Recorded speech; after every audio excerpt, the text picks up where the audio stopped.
અમદાવાદમાં છોત્તર પંચાલ સમાજનો જીવનસાથી પરિચય સ્નેહ મિલન કાર્યક્રમ યોજાયો। અમદાવાદ ખાતે છોત્તર પંચાલ સમાજ દ્વારા સમાજના યુવક યુવતીઓ માટે જીવનસાથી પરિચય સ્નેહ મિલન કાર્યક્રમનું ભવ્ય આયોજન કરવામાં આવ્યું હતું। કાર્યક્રમમાં સમાજના 60 જેટલા દીકરી ઉમેદવારો અને 300 જેટલા યુવક ઉમેદવારોએ ભાગ લઈને જીવનસાથી પસંદગીની પ્રક્રિયામાં જોડાયા હતા। સમાજના આગેવાનોના માર્ગદર્શન હેઠળ યોજાયેલા આ કાર્યક્રમનો મુખ્ય હેતુ સમાજના યુવક યુવતીઓને યોગ્ય જીવનસાથી શોધવામાં સહાયરૂપ બનવાનો હતો। કાર્યક્રમ દરમિયાન ઉમેદવારો અને તેમના પરિવારજનોને એકબીજા સાથે પરિચય અને સંવાદનો અવસર મળ્યો હતો।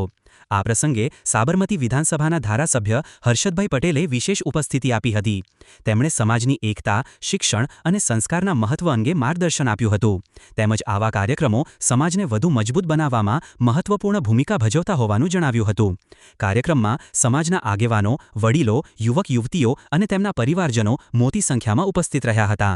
સમગ્ર આયોજન સફળ બનાવવા માટે આયોજક ટીમ અને સમાજના કાર્યકરોએ જહેમત ઉઠાવી હતી। છોત્તર પંચાલ સમાજ અમદાવાદ દ્વારા દ્વિતીય પરિચય મેળો એટલે લગ્ન જીવનસાથી પસંદગી મેળો યોજી રહ્યા છે। એમાં તમામ એડમિનો બધા કાર્ય કરી રહ્યા છે અને પંચાલ સમાજ માટે ખૂબ જ સારું કાર્ય કરી રહ્યા છે। અત્યારે લગભગ 352 જેટલા છોકરાઓ છે અને 43 જેટલી છોકરીઓ અત્યારે ઉપસ્થિત છે અને સમાજમાં અમે તો બધાને કહીએ છીએ કે આ રીતે પસંદગી મેળવીને સમાજની દીકરી સમાજમાં રહે, સમાજનો દીકરો સમાજની દીકરી લાવે એ માટે બધાનું વિનંતી કરું છું। આમાં નહીં આ અમારો પસંદગી મેળો સમસ્ત ગુજરાત લેવલે છે। ગુજરાતી પંચાલ જ્યારે રાજસ્થાન રહેતા હોય ત્યાં પણ ગુજરાતી પંચાલ સમાજ હોય તે આમાં ભાગ લઈ શકે છે, એટલે દરેક માટે ખુલ્લો મંચ છે। અમારું 76 સમાજ એડમિન ગ્રુપ દ્વારા આ બીજો જીવનસાથી સંમેલન છે, પસંદગી મેળો છે। અમારા પસંદગી મેળામાં 323 છોકરાઓ છે અને 71 છોકરીઓ આવેલી છે। આ મેળાવડાની જરૂર કેમ પડે? પહેલાં તો દરેક મા બાપે સમજવાની જરૂર છે કે પહેલાં છે ને આપણે લગ્નોમાં, મેળાવડામાં, જમણવારમાં, નાતમાં આપણા છોકરા છોકરીઓને લઈ જતા હતા અને અત્યારે આપણે મા બાપ એકલા જ જઈએ છીએ। છોકરાને કહે ઘરે બેસ તું, છોકરીને કહે ઘરે બેસ, તારે આવવાની જરૂર નથી। એટલે આપણે જ્યારે ભેગા થતા હોય છે ત્યારે કોઈ છોકરા છોકરી હોતા નથી, એટલે કોઈ કોઈનો પરિચય આપી શકતા નથી। એટલા માટે હવે આ મેળાવડાની જરૂર પડે છે। અને બીજી વાત, આપણા સમાજમાં એક તો છોકરીઓ ઓછી છે અને એમાંય જો હવે આ મેળાવડામાં નહીં આવે આ છોકરીઓ આપણી, તો છોકરાઓ ક્યાં જશે? એક સમજવાની જરૂર છે અને દરેક છોકરીઓએ આગળ આવવાની જરૂર છે। આ મેળાવડાથી આપણી, તમે એમ સમજતા કે હું જરા નીચો પડી જઈશ એવું સમજતા નથી। હવે આ મેળાવડા જરૂરી છે અને જરૂરી છે। આ એક જ એવો મંચ છે કે જેમાં તમે તમારો પરિચય, તમારે શું જોઈએ છે, કેવું જોઈએ છે, કેવો જીવનસાથી પસંદગી કરવો છે એ આના પરથી ખબર પડશે। બાકી આપણને કોઈ ઓળખતું નથી। આ જ એક મંચ એવો છે જે આપણે આપણી પોતાની સ્વ ઓળખાણ આપી શકીએ અને બીજું આપણે જાણી શકીએ।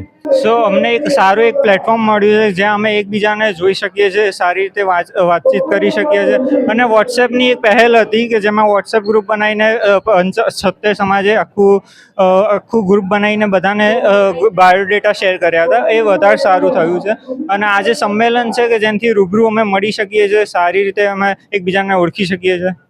ડેફિનેટલી પંચાલ સમાજે સારું એવું અભિગમ કર્યું છે કે એક આખું શેડ્યુલ કર્યું છે આવી રીતના, તો એ સારી વસ્તુ છે કે બધાને પ્રેરણા મળી શકે અને આગળના જેટલા બી છે કુંવારા પુરુષો અને સ્ત્રીઓ, તો એમને જોડાવા વિનંતી। સારી રીતનો અનુભવ રહ્યો છે। આ આયોજન બહુ જ સારું કર્યું છે કે જેમાં પંચાલ સમાજના બધા અલગ અલગ જગ્યાએ રહેતા લોકો એક સાથે મતલબ આવી શકે છે અહીંયા અને એની અંદર બધા એકબીજાને મળી શકે છે અને કોન્ટેક્ટ નંબર લાઈક એક્સચેન્જ કરી શકે છે અને કોઈ મધર ફાધર બી બધા લઈને આવે છે તો કેવું સામે મુલાકાત થઈ જાય છે, એમના સ્વભાવનો થોડો ઘણો પરિચય આવે છે અને એના સિવાય બી કેવું કે આગળની જનરેશન માટે બી આ કેવું કે કોન્ટેક્ટ એક્સચેન્જ થાય તો એ લોકો એકબીજાને હેલ્પફુલ થઈ શકે છે। આયોજન બહુ જ સરસ છે એકચ્યુઅલી અને આમાં સુધારા વધારાની બહુ એવી ખાસ આવશ્યકતા નથી, પણ ખાલી જે છોકરાઓ અને છોકરીઓ છે એ લોકો વ્યવસ્થિત મતલબ પહેલેથી એ લોકોને બધી વસ્તુ ખબર હોય તો કાર્યક્રમ પહેલા ચાલુ થઈ શકે અને બીજો કોઈ સુધારાની જરૂર નથી। બાકી કાર્યક્રમ બહુ જ સરસ છે। એટલે છોકરીઓને આમાં આવવા માટે ખાસ કરીને પ્રોત્સાહિત કરવી જોઈએ કે લાઈક તમે પણ આમાં જોડાઓ અને જેને પણ આઈડિયા હોય કે આમના ઘરમાં છોકરી છે સારી એવી, એ લોકોને આમાં જોડાવા માટે આગ્રહ કરી શકે છે। આવે કે ના આવે પણ એટલીસ્ટ બધાને એક્સચેન્જ થઈ શકે એમ. હા, સામે આવી શકે. યસ, અને બધાને કેવું કે આ ખાસા એવા બાયોડેટા મળે એટલે કેવું છોકરીઓને ખાસ કરીને સારો એવો છોકરો પસંદ કરવાની તક મળે. બાકી ના, બહુ સારો કાર્યક્રમ થઈ રહ્યો છે અને આવી રીતે કરતા જ રહેવું જોઈએ એવરી યર, એટલે એનાથી બધા એકબીજાને જાણે અને બધા એકબીજાની સાથે કોન્ટેક્ટમાં રહે સારી રીતે. છોતેર સમાજ પસંદગી મેળામાં દીકરીઓએ ખાસ આવવું જોઈએ અને એમણે પોતાનું નામ બી નોંધાવવું જોઈએ અને પોતાનું મંતવ્ય મૂકવું જોઈએ કે મારી પસંદગી આ છે, મને આવો છોકરો જોઈએ. જો તમે બોલશો જ નહીં તો તમે આગળ શું કરી શકશો? અને પછી તમે બહારની નાતમાં જઈને કંઈ પણ કરો છો કે ભાઈ ના મને આવું પાત્ર હશે તો બી ચાલશે, પણ તમે સમાજમાં જ પોતાનું મંતવ્ય જણાવો તો તમને એ જ રીતના છોકરાઓ મળી રહેશે. અને તમે આવો, જો આવશો તો જ તમને છોકરાઓ મળશે. બાકી તમે કોઈ પ્રસંગોમાં જતા નથી, મા બાપ સાથે બહાર નીકળતા નથી. જો નીકળશો તો જ ખબર પડશે ને કે આપણો સમાજ કેવો છે એમ. 336 છોકરાઓ છે ને 71 છોકરીઓ છે. અને છોકરીઓ ઓછી આવવાનું કારણ કે છોકરીઓને અમે રોજે કોલ કરતા હતા કે ભાઈ તમે લોકો નામ નોંધાવો, પણ એ લોકો એવું કહે છે કે ના અમારે નથી આવવું, અમે સ્ટેજ પર. પણ ખરેખર છોકરીઓ જેટલી પણ આવી છે સ્ટેજ પર ખરેખર બહુ સરસ બોલે છે અને એ પોતાનો એમનો ડર ભાગી જાય છે કે ભાઈ સમાજમાં શું છે એમ, અને તમે સમાજ માટે કંઈક કરી શકો છો. જો અમે બી દીકરી જ હતા અને અમે બી પહેલા આવી રીતે જ કરતા હતા, પણ અમે હવે સમાજમાં અમે બી સ્ટેજ પર આવીને બોલીએ છીએ. એટલે ડર તમે નાનપણથી ભગાડો તમારો. આ શ્રી 76 પંચાલ સમાજ દ્વિતીય વિવાહ સંમેલન છે. દરેક એડમિન બહુ સારું કાર્ય કરી રહ્યા છે અને આ એક એવું સ્ટેજ છે કે દરેક યુવક યુવતી અહીંયા મળે છે અને પોતાની જાતની ઓળખાણ આપે છે અને એમનો ડર બી દૂર થાય છે અને સમાજમાં કઈ રીતે ઉપયોગી થાય છે એ આ 76 પંચાલ સમાજ કાર્ય કરી રહ્યું છે. Thank you. 76 સમાજમાં 5 વર્ષથી કામ કરું છું અને 76 સમાજ એવું કામ કર્યું છે યુવક યુવતી માટે કે બહુ જ બિદારવ્ય છે. એમ કે સમાજ માટે એક 76 સમાજ જ એવો છે કે જે બધા વાળા કહેવાય કે બધી જગ્યાએથી બધાને યુવક યુવતીઓને ભેગા કરી અને સારા પાત્રોને મળાવે છે અને બહુ સારું જ કામ થઈ રહ્યું છે અમારા પંચાલ સમાજ સુધીમાં. અને હું મારું પોતાનું ટૂર એન્ડ ટ્રાવેલ્સનું કામ છે, છતાં પણ હું આ પંચાલ સમાજમાં સેવા આપી રહી છું 5 વર્ષથી. અને અમારા એડમિન કૌશિકભાઈ પંચાલનો અમે ખૂબ ખૂબ આભાર માનીએ છીએ. અરવિંદભાઈ પણ અમારું બહુ સારી એવી સેવા બજાવે છે અમારા ગ્રુપમાં. આપને ખાસ એ વાત જણાવવા માંગુ છું કે 1983 અંદર પંચાલ સમાજનું પ્રથમ સંમેલન નડિયાદ ખાતે યોજાયું હતું, જેના અંદર હું પણ એક ઉમેદવાર હતો અને મેં એમાં મારું પાત્ર પસંદ કરેલું અને હજુ પણ અમે સક્સેસ અમારું લાઈફ ચાલી રહ્યું છે. This is A success story. અને એનાથી અમે પ્રેરક લઈને અમે 2 વર્ષ પહેલાં આવું 76 પંચાલ સમાજનું એક આયોજન કરેલું. એમાં થોડું ખામી રહી ગઈ હતી. અમે અત્યારે બીજું દ્વિતીય સંમેલન યોજ્યું છે, જેના અંદર ખૂબ સારી રીતે પ્રયત્ન કર્યો છે. બધાને માંગણીઓ બધાની સંતોષ થાય અને બધાની ઈચ્છાઓ પૂરી થાય એ માટેના બધા પ્રયત્નો અમે કર્યા છે. છતાં કોઈ ઉણપ રહી ગઈ હશે તો અમે ત્રીજા સંમેલન થશે તેના અંદર અમે પૂર્ણ કરીશું. તે બદલ ખૂબ ખૂબ અમને સાંભળ્યા તે બદલ ખૂબ ખૂબ આભાર. 76 પંચાલ સમાજ અત્યારે ખૂબ જ અગત્યનું અને બહુ સારું સમાજને ઉપયોગી એવું કામ કરી રહ્યું છે.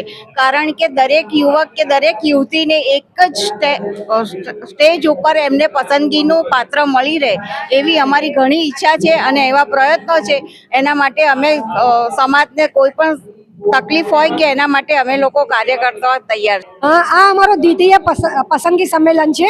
આ પહેલાં અમે 2024માં એક સંમેલન કરેલું અને ત્યારે પણ અમારી પાસે 150 છોકરાઓ અને 30 છોકરીઓ આવેલી, યુવતીઓ આવેલી હતી.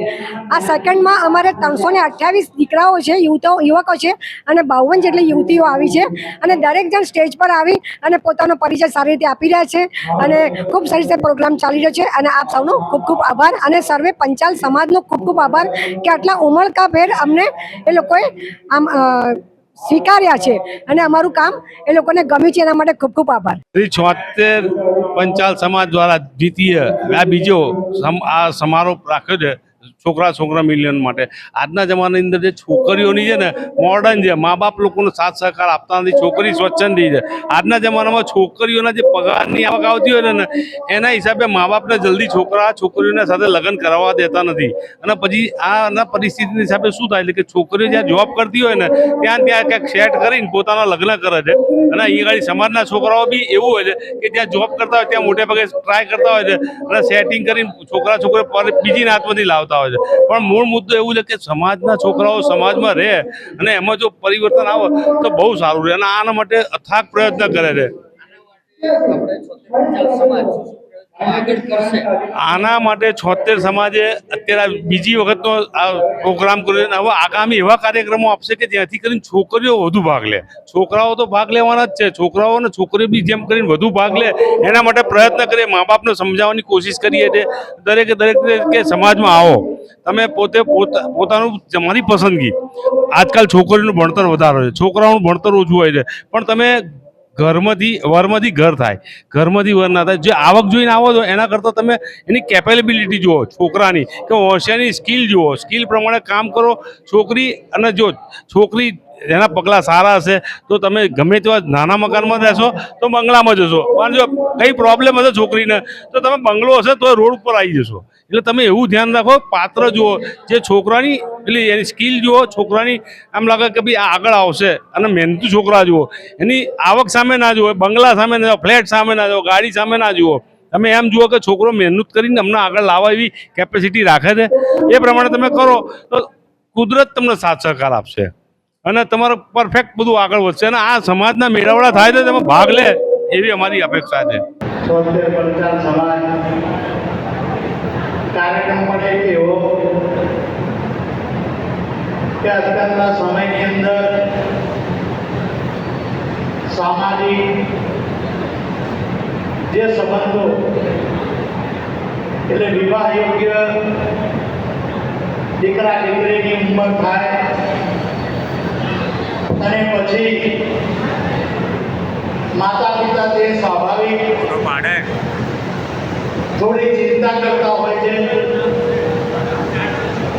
તો એ મા બાપની ચિંતા ઓછી કરવા માટે સમાજના અગ્રણીઓ શ્રેષ્ઠીઓ દ્વારા એકા વિશેષ પ્રકારના જરૂરિયાત અથવા તો ઉપયોગી અથવા તો કોમ્યુનિકેટર મધ્યસ્થી થવા માટે જે એક સરસ મજાનો કાર્યક્રમ છે એની અંદર ઉપસ્થિત સૌ મંચસ્થ મહાનુભાવો, વિશેષ આ કામની અંદર જેમનો આર્થિક અને સમયથી સહયોગ છે એવા સૌ સમાજના ભાઈ બહેનો અને વિશેષ વિશ્વકર્મા દાદાના ચરણોમાં વંદન કરી કહું કે આ સમયની અંદર પોતે સમાજ માટે ક્યાંક આર્થિક સહયોગ કરતા હોય, ક્યાંક પોતે સમય આપતા હોય, તો આવા દરેક પંચાલ સમાજના બંધુ ભગીનીઓ પર દાદાની અરમેશ કૃપા રહે. કે સમાજમાં હવે ડાયમેન્શન બદલાઈ ગયા છે. પહેલાના સમયની અંદર ક્યાંક ને ક્યાંક અગ્રણીઓ અને પરંપરાઓ પણ રહે.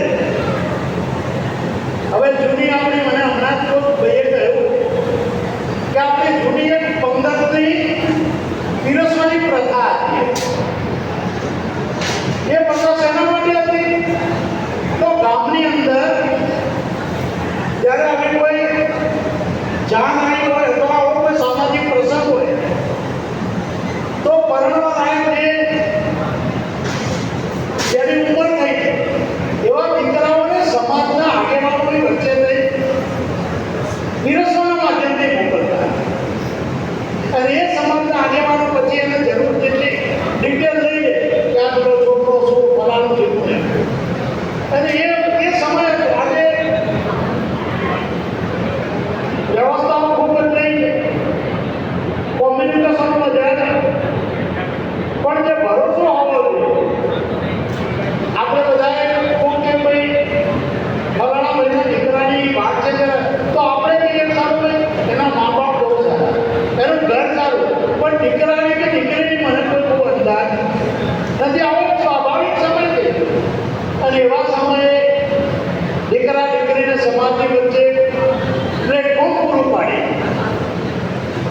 દરેક જગ્યાએ છે ને પૈસા આપનાર મળી જાય, સમય પણ યોજક છે ને બંને લોકોને ભેગા કરવા જરૂરિયાત. અને જ્યારે મારે પોતાની જરૂરિયાત હોય ત્યારે હું કોઈ વ્યક્તિને કહેતો સંકોચ હતો, પણ જ્યારે આવા એક વિશેષ કાર્યક્રમનું આયોજન ત્યારે એ એની મૂંઝવણ છે દૂર થતી હોય. તો આજે આ જે આયોજન થયું છે એની અંદર જે મા બાપને અથવા જે દીકરા દીકરી, આમ તો આપણા ત્યાં એવું કહેવાય છે કે જોડા તો ભગવાનના ઘેર લખાઈ જ થાય, એટલે લખાઈને જ આવતા હોય, પણ એનું જે માધ્યમ બનવા માટેનો સમાજના સૌ આગેવાનોએ પ્રયત્ન કર્યો. મને અહીંયા વિસ્તારના ધારાસભ્ય તરીકે આમંત્રણ આપી આ એક સરસ મજાના ઉપયોગી કાર્યક્રમની અંદર ઉપસ્થિત રહેવાની તક આપી, તમારા બધાને દર્શન કરવાની તક આપી, બે શબ્દો કહેવાની તક આપી, એ બદલ સૌ આયોજકોનો આભાર માનું અને પુનઃ આપ સૌ આવા સરસ મજાના કામો કરતા રહો, એને ઉપયોગી રહો અને આ કામની અંદર આગળ વધારો. આવો એક પ્રયત્ન આપણા બધાનાથી થાય તો ટીપે ટીપે સરોવર ભરાય. હકારાત્મક કામથી આપણે આગળ વધીએ અને કોઈ જરૂરિયાતવાળી વ્યક્તિને આપણા સાપોને આગળ ચીજાનું પૂછ તો આગળ ચીજાનું પણ આપણે લેવાનો પ્રયત્ન કરીએ તો વિશ્વકર્મા દાદાની આપણી ઉપર ચોક્કસ કૃપા રહે. આપ સૌએ આ સરસ મજાના કાર્યક્રમનું આયોજન કર્યું છે ત્યારે પુનઃ આપ સૌ આયોજકોના ચરણોમાં વંદન કરી મારી વાત પૂરી કરું છું. ધન્યવાદ. બોલો વિશ્વકર્મા.